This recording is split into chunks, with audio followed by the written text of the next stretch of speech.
नमस्कार। आप सुन रहे हैं ऑडियो बुक बाय आरवी, जहां हम प्रतिदिन आपके लिए इतिहास, नीति, धर्म और महान चरित्रों से जुड़ी शोध आधारित ऑडियो बुक प्रस्तुत करते हैं। पिछले एपिसोड में हमने देखा कि कैसे राम ने युद्ध से पहले अंतिम बार शांति का मार्ग चुना। अंगद रावण की सभा में गए, सत्य का संदेश दिया और अपने अडिग चरण से पूरी सभा के अभिमान को चुनौती दी।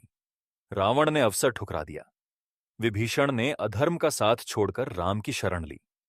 फिर लंका युद्ध का प्रथम दिवस आरंभ हुआ, जहां दोनों सेनाएं पहली बार आमने सामने भिड़ीं। अब युद्ध अपने अगले और अधिक भयानक चरण में प्रवेश करने वाला है। रावण समझ चुका है कि यह कोई साधारण संघर्ष नहीं। वानर सेना उत्साह, साहस और धर्म के लिए लड़ रही है। राम की उपस्थिति ने हर योद्धा को उद्देश्य दिया है। इसलिए अब रावण अपनी सबसे बड़ी शक्ति को आगे बढ़ाएगा, अपने पुत्र मेघनाद, जिसे इंद्रजीत भी कहा जाता है। मेघनाद केवल योद्धा नहीं, मायावी युद्ध कला का उस्ताद है। वह रणभूमि में दिखाई भी देगा और अदृश्य भी होगा। उसके अस्त्र केवल शरीर को नहीं, मनोबल को भी घायल करते हैं। इसी युद्ध में एक ऐसा क्षण आएगा जब राम सेना निराशा के कगार पर पहुंच जाएगी। राम और लक्ष्मण स्वयं संकट में होंगे। वानर सेना स्तब्ध रह जाएगी। ऐसा प्रतीत होगा मानो विजय का मार्ग अचानक बंद हो गया हो। किंतु जब धर्म की राह पर संकट आता है, तब सहायता भी अप्रत्याशित रूप में आती है। यह एपिसोड केवल युद्ध कथा नहीं, बल्कि यह बताता है कि सबसे महान संघर्षों में भी निराशा अंतिम सत्य नहीं होती। कभी कभी सबसे अंधेरे क्षण के बाद ही प्रकाश उतरता है। हमारी इस श्रृंखला का उद्देश्य केवल कथा सुनाना नहीं, बल्कि उसके भीतर छिपे नेतृत्व, धैर्य, विश्वास और संकट प्रबंधन के संदेश को समझना है।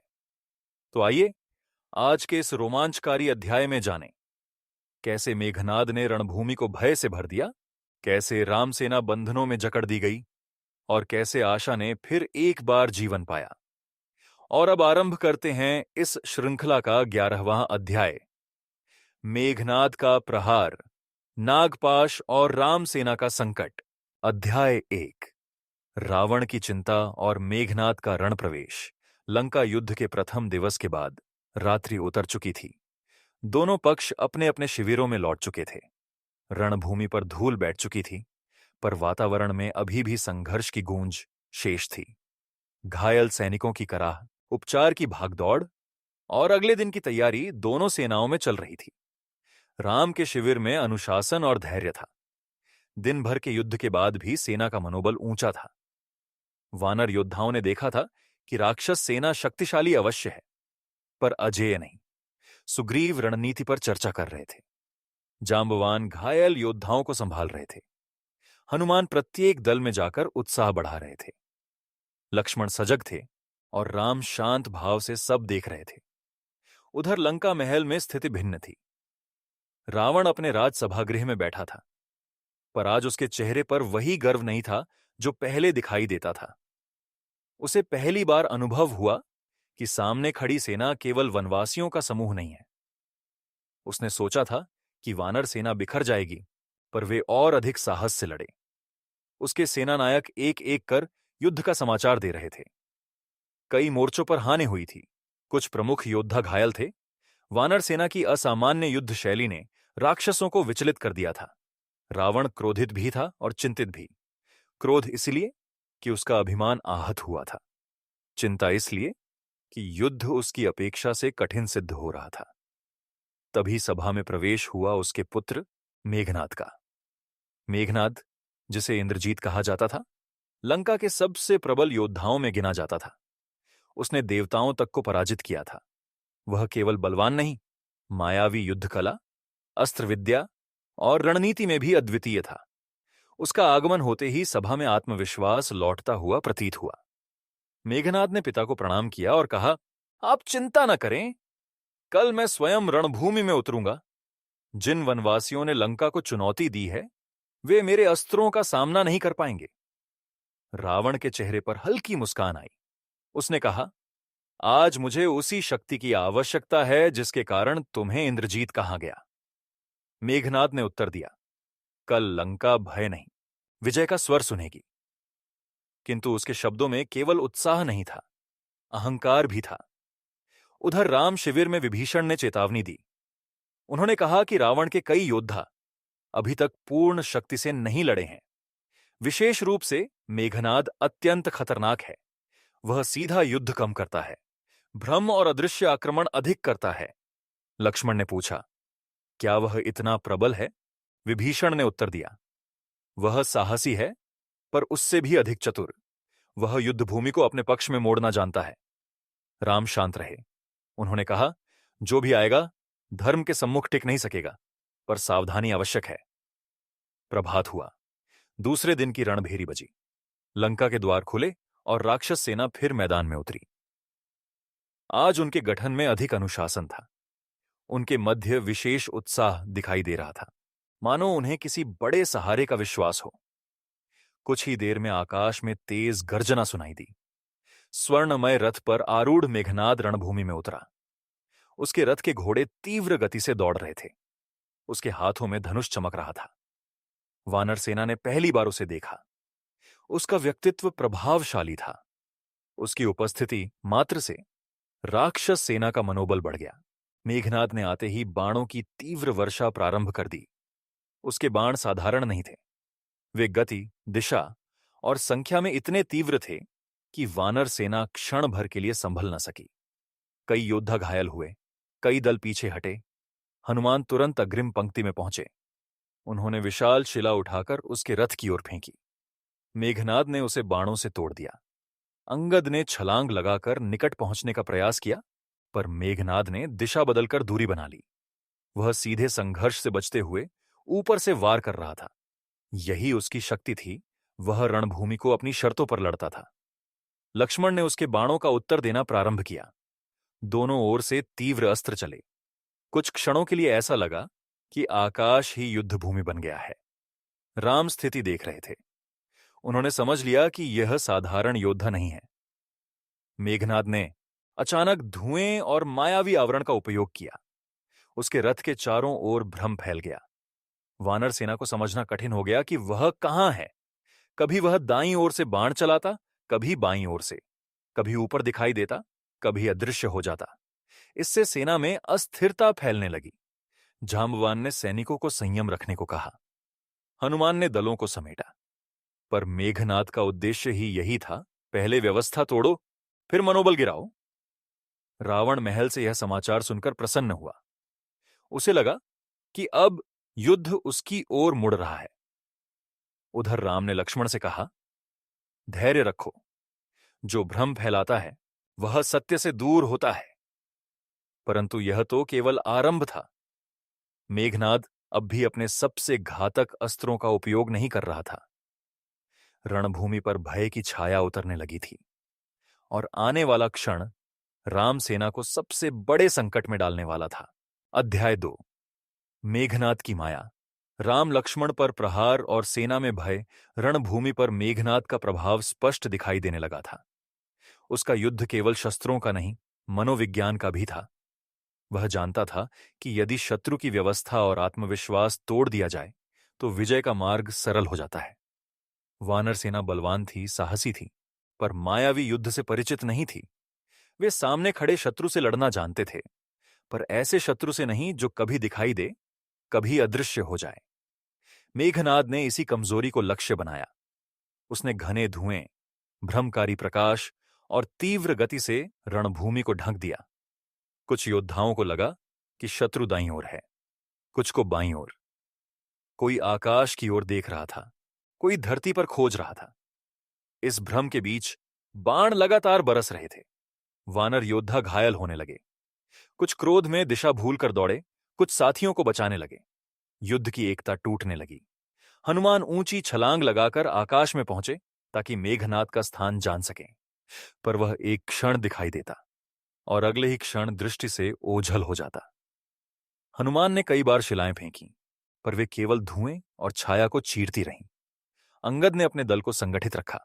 उन्होंने कहा कि भय मत फैलने दो, पर सैनिकों पर लगातार प्रहार हो रहा था। जांबवान अनुभव से समझ गए कि यह युद्ध धैर्य का है। उन्होंने घायल सैनिकों को पीछे हटाया और नई पंक्ति बनवाई। फिर भी मेघनाद की गति अप्रत्याशित थी।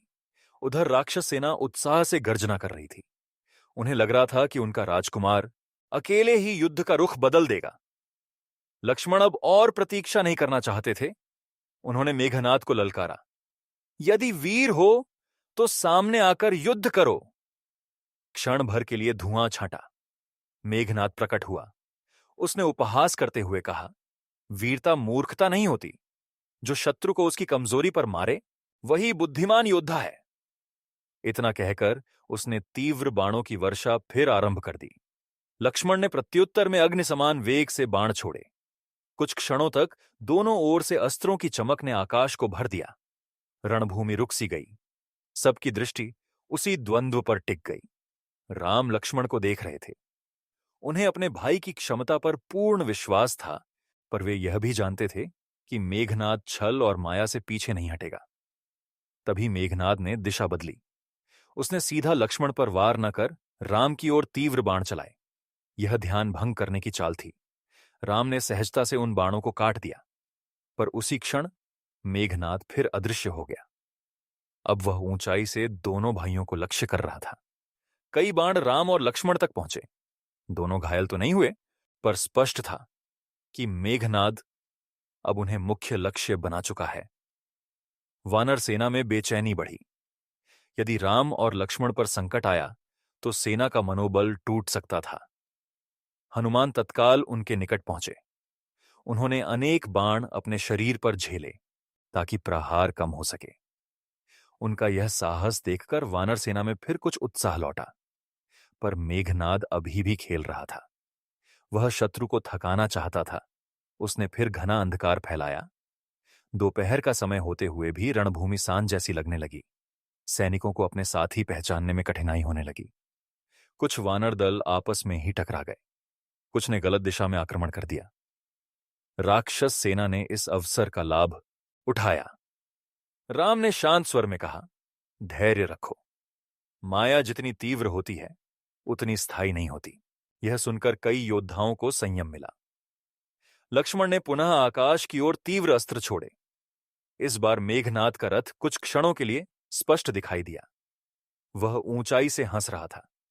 उसने पुकार कर कहा, आज तुम्हें समझ आएगा कि लंका का सबसे बड़ा योद्धा कौन है। विभीषण ने राम से कहा, यह अभी अपने सबसे घातक अस्त्र का उपयोग नहीं कर रहा, सावधान रहना होगा। राम ने पूछा, क्या वह नागपाश का उपयोग कर सकता है? विभीषण ने गंभीर स्वर में कहा, यदि उसे लगे कि सामने से विजय कठिन है तो अवश्य। यह सुनकर वातावरण और गंभीर हो गया। मेघनाद ने देखा कि साधारण अस्त्रों से वह भय तो फैला रहा है, पर निर्णायक परिणाम नहीं मिल रहा। राम और लक्ष्मण अब भी अडिग खड़े थे। हनुमान अंगद और जांबवान सेना को टूटने नहीं दे रहे थे। तब उसने मन ही मन निर्णय लिया, अब वह ऐसा अस्त्र चलाएगा जो केवल शरीर नहीं, पूरे युद्ध की दिशा बदल दे। उसने मंत्रोच्चार प्रारंभ किया। उसका धनुष अलग प्रकार से चमकने लगा। आकाश में सर्पाकार ऊर्जा लहराने लगी। विभीषण ने इसे पहचान लिया। उन्होंने ऊंचे स्वर में चेतावनी दी, सावधान, यह नागपाश की तैयारी है। वानर सेना समझ न सकी, पर राम और लक्ष्मण गंभीर हो गए। मेघनाद अब पूरी शक्ति से अंतिम प्रहार करने वाला था। रणभूमि पर सांसें थम गईं। आकाश में घूमती हुई सर्पाकार ज्वाला नीचे उतरने लगी और अगले ही क्षण राम सेना अपने सबसे बड़े संकट में प्रवेश करने वाली थी। अध्याय 3। नागपाश, राम लक्ष्मण बंधन और सेना में निराशा। मेघनाद ने अपने धनुष पर वह दिव्य अस्त्र चढ़ाया जिसकी शक्ति केवल प्रहार तक सीमित नहीं थी। वह शत्रु को बांधने, उसकी गति रोकने और उसके मनोबल को तोड़ने के लिए प्रसिद्ध था। नागपाश। उसके मंत्रोच्चार के साथ आकाश का रंग बदलने लगा। हवा भारी हो गई। रणभूमि पर उपस्थित योद्धाओं को लगा मानो वातावरण स्वयं किसी अनिष्ट की सूचना दे रहा हो। मेघनाद ने प्रचंड गर्जना की और अस्त्र छोड़ दिया। क्षण भर में चमकती हुई सर्पाकार ऊर्जा राम और लक्ष्मण की ओर बढ़ी। वह केवल बाण नहीं था, वह मानो जीवित नागों का समूह था जो लक्ष्य को चारों ओर से जकड़ने आ रहा हो। राम और लक्ष्मण ने उसे काटने के लिए प्रत्यस्त्र छोड़े, पर नागपाश की गति अलग थी। वह सीधी रेखा में नहीं आया, बल्कि घूमता, फैलता और अनेक दिशाओं से घेरता हुआ उतरा। अगले ही क्षण सर्पों के समान दिव्य बंधन दोनों भाइयों पर लिपट गए। उनके हाथ, भुजाएं, धनुष, चरण सबोर नागाकार ऊर्जा कस गई। वे भूमि पर स्थिर हो गए। वानर सेना यह दृश्य देखकर स्तब्ध रह गई। राम और लक्ष्मण जैसे अडिग योद्धा पहली बार रणभूमि में बंधे हुए वे दिखाई दे रहे थे। मेघनाद की गर्जना आकाश में गूंज उठी। राक्षस सेना जय घोष करने लगी। उन्हें लगा कि युद्ध का परिणाम निश्चित हो चुका है। राम और लक्ष्मण ने मुक्त होने का प्रयास किया, पर नागपाश साधारण बंधन नहीं था। जितना वे शक्ति लगाते, उतना ही बंधन कसता जाता। लक्ष्मण ने क्रोध में कहा, छल से जीती विजय वीरता नहीं। राम शांत रहे। उन्होंने कहा, धैर्य रखो, हर बंधन स्थायी नहीं होता। पर वानर सेना के लिए यह दृश्य असहनीय था। हनुमान तुरंत आगे बढ़े। उन्होंने अपने बल से उन नागों को तोड़ने का प्रयास किया। उन्होंने कई बंधनों को पकड़कर अलग करना चाहा, पर वे पुनः लिपट जाते। अंगद भी पहुंचे। उन्होंने कहा कि यदि राम और लक्ष्मण ही बंध गए तो सेना कैसे लड़ेगी। सुग्रीव ने सैनिकों को पीछे हटने से रोका, पर उनके स्वर में भी चिंता स्पष्ट थी। जांबवान ने सबको संयम रखने को कहा। उन्होंने समझाया कि घबराहट शत्रु की दूसरी विजय होगी। उधर मेघनाद अभी भी अदृश्य होकर हंस रहा था। उसने ऊंचे स्वर में कहा, देखो, जिन पर तुमने भरोसा किया वे स्वयं बंध गए। राक्षस सेना आगे बढ़ने लगी। उन्हें लगा कि अब वे रामसेना को तोड़ देंगे। हनुमान क्रोध से भर उठे। उन्होंने विशाल गर्जना की और शत्रु दलों पर टूट पड़े। उनका उद्देश्य समय खरीदना था। यदि सेना का मनोबल अब भी टूट गया तो सब समाप्त हो सकता था। उन्होंने अनेक राक्षसों को पीछे धकेला। अंगद, नील, नल और अन्य योद्धा भी आगे बढ़े, पर उनके हृदय में चिंता बनी रही। विभीषण राम और लक्ष्मण के निकट आए। उन्होंने नागपाश को देखा और कहा कि यह साधारण अस्त्र नहीं, इसे केवल बल से तोड़ना कठिन है। सुग्रीव ने पूछा, तो क्या उपाय है? विभीषण ने उत्तर दिया, धैर्य। कभी कभी दिव्य बंधन का समाधान दिव्य सहायता से ही होता है। यह उत्तर सुनकर सब और व्याकुल हो उठे। रणभूमि के एक ओर राम और लक्ष्मण बंधे पड़े थे, दूसरी ओर वानर सेना संघर्ष कर रही थी। सूर्य ढलने लगा था। वातावरण में निराशा घनी होने लगी। कई सैनिक रो पड़े। कुछ ने कहा कि यदि राम ही गिर गए तो हम क्यों लड़ें। कुछ घायल होकर भूमि पर बैठ गए। जांबवान ने कठोर स्वर में कहा, जिस दिन सैनिक आशा छोड़ दे उसी दिन हार होती है। अभी कुछ समाप्त नहीं हुआ। राम ने बंधे हुए ही सेना की ओर देखा। उनके चेहरे पर भय नहीं था। उन्होंने कहा, किसी का साहस मत टूटने दो। यह सुनकर हनुमान की आंखों में अग्नि जाग उठी। उन्होंने और तीव्रता से युद्ध करना प्रारंभ किया, पर भीतर से वे भी पीड़ा में थे। जिन्हें वे अपना स्वामी मानते थे, वे आज उनकी आंखों के सामने बंधे थे। लक्ष्मण मौन थे, पर उनकी दृष्टि मेघनाद को खोज रही थी। वे समझ गए थे कि यह युद्ध केवल शस्त्रों का नहीं, धैर्य का भी है। उधर लंका में जब समाचार पहुंचा कि राम और लक्ष्मण नागपाश में बंध गए हैं, तो रावण अत्यंत प्रसन्न हुआ। उसने समझा कि विजय अब निकट है। उसने उत्सव की तैयारी का आदेश दिया, पर अहंकार अक्सर समय से पहले उत्सव मनाता है। रणभूमि पर संध्या गहराने लगी। आकाश लाल हो गया। धूल, धुआं और थकान के बीच राम सेना का मन भारी था। हनुमान राम के चरणों के निकट बैठे। उन्होंने विनम्र स्वर में कहा, प्रभु, आदेश दें। राम ने शांत दृष्टि से उन्हें देखा और कहा, विश्वास बनाए रखो। बस यही शब्द पर्याप्त थे। हनुमान उठ खड़े हुए। उन्हें लगा कि जब तक विश्वास जीवित है, हार असंभव है। इसी बीच वातावरण में एक विचित्र परिवर्तन होने लगा। हवा तेज हुई। आकाश में पक्षियों की असामान्य हलचल दिखाई दी। नागपाश के सर्पाकार बंधन भी अस्थिर होने लगे। विभीषण ने ऊपर देखा। उनके चेहरे पर आशा की झलक आई। उन्होंने धीमे स्वर में कहा, सहायता आ रही है।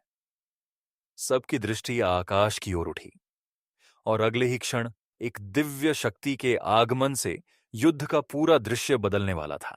अध्याय 4। गरुड़ आगमन, मुक्ति और राम सेना में पुनर्जागरण। रणभूमि पर संध्या उतर चुकी थी। धूल और धुएं के बीच राम और लक्ष्मण नागपाश में बंधे पड़े थे।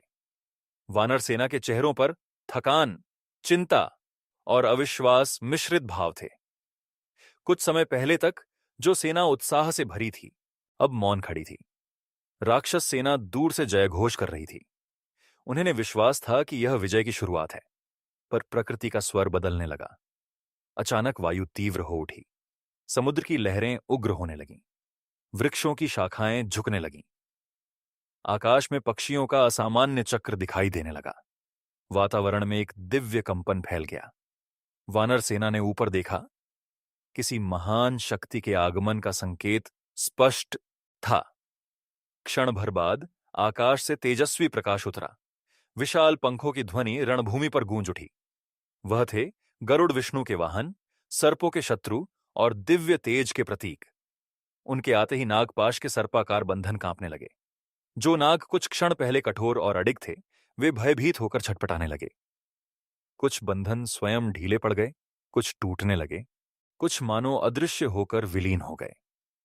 गरुड़ का प्रभाव सर्प शक्ति पर स्वाभाविक था। जहां उनका तेज पहुंचता, वहां नाग टिक नहीं सकते थे। वानर सेना विस्मय से यह दृश्य देख रही थी। हनुमान फोल्डेड हैंड्स के साथ खड़े हो गए। विभीषण ने श्रद्धा से सिर झुका दिया। जांबवान मुस्कुराए। उन्हें झांत था कि धर्म की रक्षा के लिए सहायता समय पर आती है। कुछ ही क्षणों में राम और लक्ष्मण के सभी बंधन टूट गए। दोनों भाई धीरे धीरे उठ खड़े हुए। रणभूमि पर जो निराशा फैली थी, वह अचानक बिजली की तरह बदल गई। वानर सेना से गर्जना उठी। सैनिकों ने हथियार उठा लिए। कुछ की आंखों में आंसू थे, कुछ आनंद से उछल पड़े। हनुमान सबसे पहले राम के चरणों में झुके। उन्होंने कहा, प्रभु, अब सेना पुनः तैयार है। राम ने उन्हें कोने उठाकर कहा, तुम्हारा विश्वास ही हमारी शक्ति है।